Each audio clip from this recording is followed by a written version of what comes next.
Ça te fait sourire, mais elle a bien raison. Ce match de samedi prochain a commencé en fait hier à Roland-Garros. Parce que si vous voyez quel est le système de Luis Enrique, vous savez, cette dernière semaine, nous on le sait tous, cette dernière semaine, c'est pas le physique qu'ils vont travailler, l'endurance, ce qui va être travaillé cette semaine, c'est essentiellement les questions tactiques. On va beaucoup étudier les matchs et les systèmes de jeu de l'Inter, justement, pour essayer de le contrer. On va pas travailler le physique, on va juste travailler la tactique, et surtout, on va beaucoup travailler l'aspect mental. Vous savez que Luis Enrique, dès qu'il est arrivé, il a amené avec lui un préparateur mental, un psychologue qui travaille avec les joueurs. Et la première des choses, c'est justement de réduire la pression, essayer que il pense à autre chose qu'à ce match et à cette finale des samedis. Et le fait de pouvoir voir des joueurs justement à Roland-Garros, ça participe de cette idée que on relaxe et puis on va préparer tranquillement ce match. Encore une fois, un match qui va être préparé tactiquement et psychologiquement et pas vraiment physiquement. On est déjà dedans. Puisque c'est des joueurs qui pour la plupart sont internationaux et qui ont dans les pattes quand même pratiquement 60 matchs pour beaucoup d'entre eux. Donc effectivement maintenant, allez voir du tennis, allez profiter justement du sport, allez faire d'autres avant activités, le match décisif. Allez avec la famille. C'est à côté de chez eux en plus pour la plupart, c'est à Port-d'Auteuil, c'est pas pour eux c'est super. Pour eux c'est super. Oui. Donc la préparation, elle est commencée d'hier. Juan Trosser, réaction PSG Inter samedi 31 mai. Alors c'est vrai que les matchs ne vont pas être préparés de la même façon, déjà parce que comme disait Alisson, le PSG prépare ce match dans sa tête depuis un certain nombre de journées puisqu'ils étaient déjà qualifiés. Et c'est vrai que l'Inter a dû batailler jusqu'à la dernière minute effectivement puisqu'ils sont terminés 12e du championnat de la Serie A à un petit point de Naples. Maintenant pour eux la préparation du match sérieusement a commencé dès aujourd'hui. Après forcément, c'est une semaine où la préparation va être très semblable à celle du PSG. Bien énormément sûr. De travail tactique, vraiment de la détente, vraiment du travail mental, parce que en même temps, on a un Inter qui a la même résilience que d'ailleurs le PSG. Parce que tout le monde se souvient aujourd'hui de ce PSG qui, perdant 2-0 face à Manchester City, revient dans le match et gagne 4-2. Tout le monde se rappelle des exploits, de ces derniers exploits du PSG, que même en étant mené est capable de revenir. Et l'Inter aussi est capable de revenir. On se souvient tous de ces deux matchs des demi-finales mémorables face au Barça, où l'Inter a réussi effectivement à se qualifier pour la finale. Mais ce qui est vrai, c'est qu'aujourd'hui, il y a quand même un favori, c'est le PSG. Pour tout le monde, c'est l'équipe qui est vraiment Le PSG est passé devant l'Inter. Je pense qu'il est passé devant l'Inter. Il y a des questions purement tactiques, c'est-à-dire ou techniques. C'est que tout simplement cette équipe va vers le haut depuis un certain nombre de matchs. On voit que c'est une pente ascendante. On voit aussi que même si la résilience est pareille du côté de l'Inter de Milan, ils ont vraiment du mal à revenir, mais ils arrivent à revenir. Et puis il y a cette fatigue, et il faut pas la négliger. C'est la fatigue mentale. Ils ont lutté jusqu'à la dernière minute pour être champions de la Serie A, ils ne le sont pas. Donc cette semaine, forcément, ils vont regarder un peu de plus près le PSG, et je peux comprendre effectivement que quelque part, même si cette équipe a quand même un attaquant qui est Thuram, qui est d'ailleurs le meilleur buteur l'international français de cette équipe, avec Lautaro juste derrière, l'Argentin. Mais l'équipe du PSG peut inquiéter parfaitement l'équipe de l'Inter. Peut faire très très mal, justement. Donc, la pression aujourd'hui est du côté plutôt de l'Inter de Milan. Alors je le confirme. Oui, du côté de l'Inter de Milan, selon Juan Trosser, cette finale quand avec disais Allah. Que le PSG était peut-être plus favori que l'Inter, ça répondait aussi à des questions statistiques. C'est-à-dire que d'un côté, on a un championnat italien, et soyons clairs, le championnat italien est devant le championnat français. Nous on a entendu le contraire la semaine dernière. L'intensité des matchs en Italie est supérieure à l'intensité des matchs en France. Donc physiquement, je peux à un moment donné, si le match est cette finale, je pense qu'il va être une finale où physiquement il va falloir beaucoup donner, parce qu'il y a des finales où effectivement les deux équipes sont attentistes. Là, je ne le pense pas. Et c'est là où effectivement peut-être le PSG physiquement serait en meilleure prédisposition. que l'Inter de Milan, qui a dû encore batailler jusqu'au dernier match pour essayer de gagner la Serie A. Il n'a pas réussi. Donc à ce niveau-là, je pense que effectivement l'Inter est défavorisé. Autre chose, et je l'ai dit tout à l'heure aussi, c'est que au niveau de la résilience, les deux équipes, que ce soit l'Inter, comme on disait, on l'a montré en demi-finale face au Barcelone, ou le PSG depuis qu'il est revenu sur le score des 2-0 quand il était mené à Manchester, il a réussi à gagner ce match. C'est vrai que les deux équipes, animiquement, je pense qu'ils sont capables de donner la bataille. Ouais. Mais encore une fois, l'Inter, je pense que physiquement, il pourrait être dans un match à forte intensité, et je pense que ça sera un match à forte intensité, pourrait être effectivement désavantagé.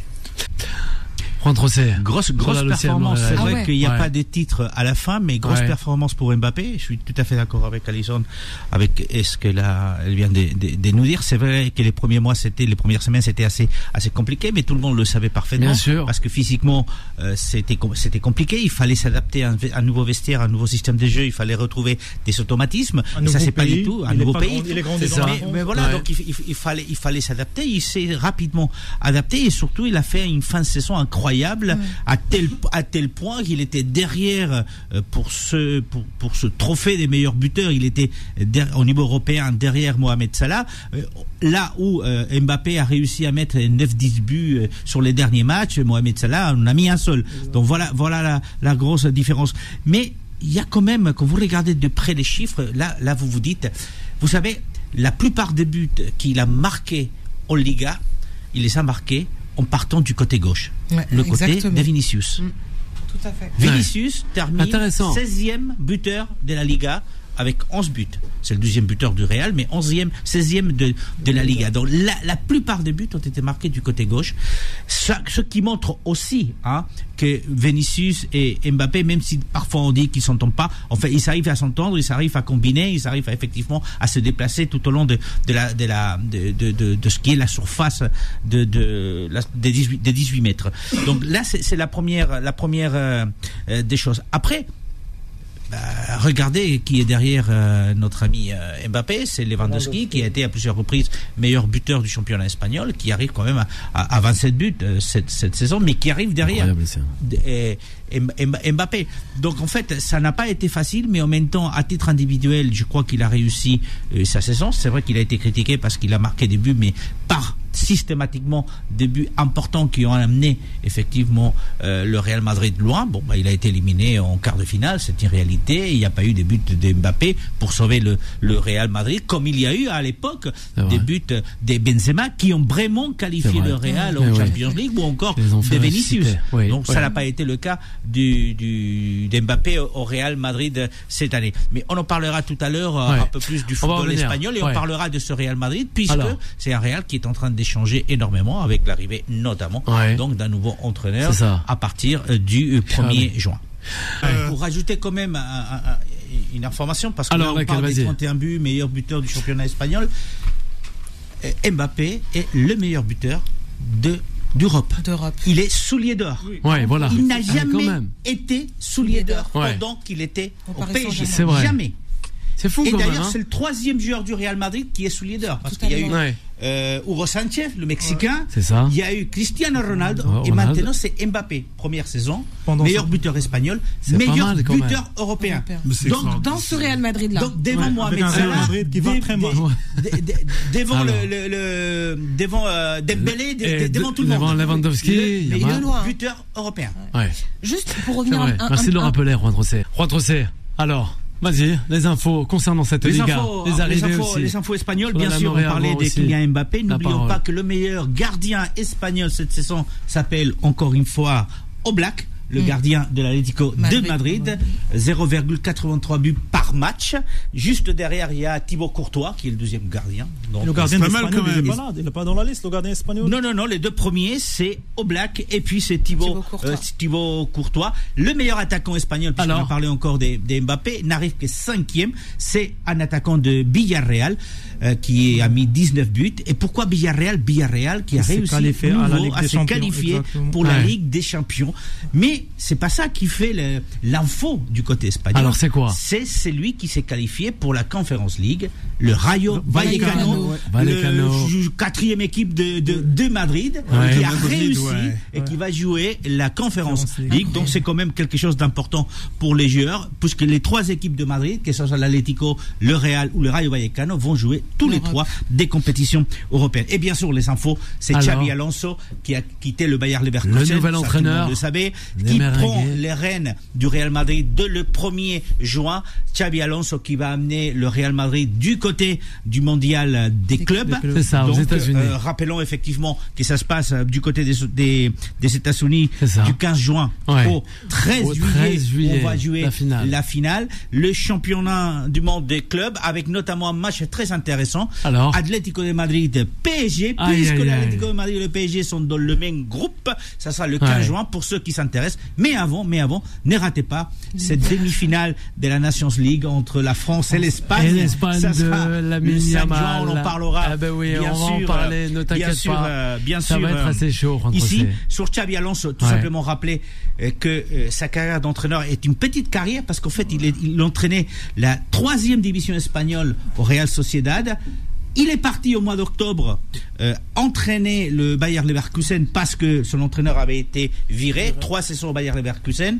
6e, premier, gagne la Bundesliga, 2e cette année. Malheureusement, je crois qu'à cause des erreurs qui ont été commises par Leverkusen, plus que les grands jeux du Bayern Munich. Mais Xabi Alonso, ancien de la Real Sociedad, ancien du Real Madrid, ancien de Liverpool, ancien du Bayern de Munich. C'est un joueur qui a gagné le Champions League. C'est un joueur c'est la maison parfaite qu'il lui fallait. Qui est champion d'Europe il est en chez 2008, lui. En 2010 champion du monde et en 2012 à nouveau champion d'Europe avec l'Atlético de Madrid. Juan José face au Paris Saint-Germain. De quel côté plutôt le cœur de Solal chavirera justement? Retrouvez Time Sport tous les jours de 20h à 21h et en podcast sur beurrefm.net et l'appli Beurre FM.